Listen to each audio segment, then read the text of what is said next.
Hello everyone, welcome to learning Himachal. आज हम बात करने वाले हैं वर्ल्ड वेटलैंड्स डे के बारे में। वर्ल्ड वेटलैंड्स डे हर साल 2 फरवरी को सेलिब्रेट किया जाता है। ठीक है, अब 2023 की जो थीम है वो है it's time for wetland restoration. So आपको ये अपने एग्जाम के पर्सपेक्टिव से याद करनी है। ठीक है, अब वर्ल्ड वेटलैंड्स डे को हम क्यों सेलिब्रेट करते हैं? देखिए, जो वर्ल्ड वेटलैंड्स डे है, सबसे पहले ईरान में एक सिटी है रामसर। ठीक है, यहाँ पर 2 फरवरी 1971 को एक इंटर गवर्नमेंटल ट्रिटी होती है जिसको कि इस्टेब्लिश किया जाता है यूनेस्को के द्वारा। अब ये क्यों होती है? ये होती है conservation and wise use of wetlands and their resources. ठीक है, यहाँ पर इस मीटिंग में क्या हुआ कि एक फ्रेमवर्क को दिया गया, किसके लिए? कि conservation and wise use of wetland and their resources. ठीक है, कि क्योंकि ऐसा इसलिए हुआ था कि यूएसए में बहुत सारे वेटलैंड्स एरियाज़ थे, लेकिन वहाँ पर क्या किया गया, उनको डिस्ट्रॉय करके वहाँ पर बिल्डिंग्स खड़ी कर दी। तो ऐसा ऑल ओवर द वर्ल्ड होने लगा था, जिसके कारण जो वेटलैंड्स है वो क्या होने लगे थे? डिस्ट्रॉय होने लगे थे। फोर्स में आया था, केम इनटू फोर्स कब आया था रामसर कन्वेंशन?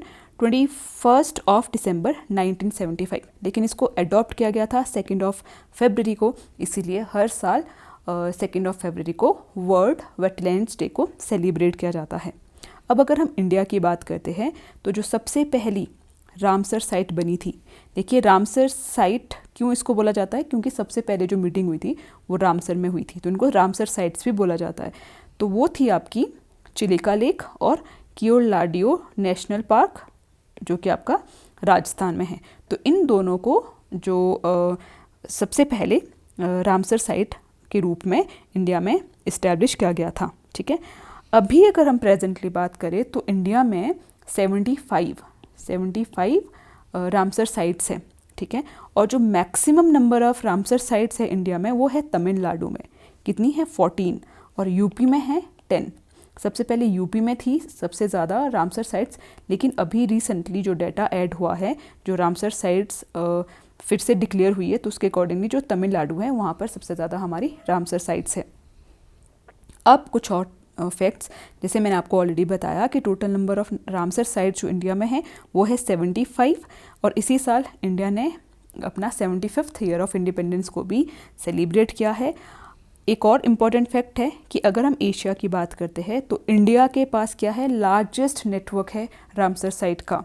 ठीक है, और इंडिया ने कब इसका जो मेंबर बना था रामसर कन्वेंशन का? 1982 में। तो ये पॉइंट भी इम्पॉर्टेंट है कि जो इंडिया है उसने रामसर कन्वेंशन को कब साइन किया था? 1982 में। अब हिमाचल प्रदेश की अगर हम बात करें तो हिमाचल प्रदेश में सिर्फ 3 रामसर साइट्स है। कौन कौन सी है? चंद्रताल, जो कि हमारी लाहौल एंड स्पीति डिस्ट्रिक्ट में है, रेणुका लेक जो कि हमारी सिरमौर डिस्ट्रिक्ट में है, और पोंग लेक जो कि हमारी कांगड़ा डिस्ट्रिक्ट में है। रेणुका लेक बहुत इंपॉर्टेंट है क्योंकि ये सबसे स्मॉलेस्ट रामसर साइट है इंडिया की। ठीक है, और आपको कमेंट में बताना है largest Ramsar site of India की कौन सी है। ठीक है, अब जो 75 हमारी रामसर साइट्स है, ठीक है, वो आपको इस टेबल में मिल जाएगी। ठीक है, ये जो टेबल है ये आपका ENVIS का है, जिसमें कि अभी रिसेंट में जितनी भी हमारे पास रामसर साइट्स हैं उसकी पूरी लिस्ट है। उसके बारे में आपको बताया गया है कि कब इनको डेजिग्नेट किया गया। ठीक है, इनका कितना एरिया है, और आई होप कि जो ये टेबल है ये भी आपको हेल्प करेगा, क्योंकि रामसर साइट से हमें हर साल जो पेपर में जो क्वेश्चन आता है वो देखने को मिलता है। अगर आप UPSC दे रहे हो या फिर कोई भी स्टेट गवर्नमेंट का एग्ज़ाम दे रहे हो तो वहाँ पे जनरली आपको वेटलैंड से रिलेटेड जो क्वेश्चन है वो देखने को मिलेगा। सो आई होप जो ये वीडियो है आप लोगों के लिए यूज़फुल रहा होगा। Thank you everyone and all the very best.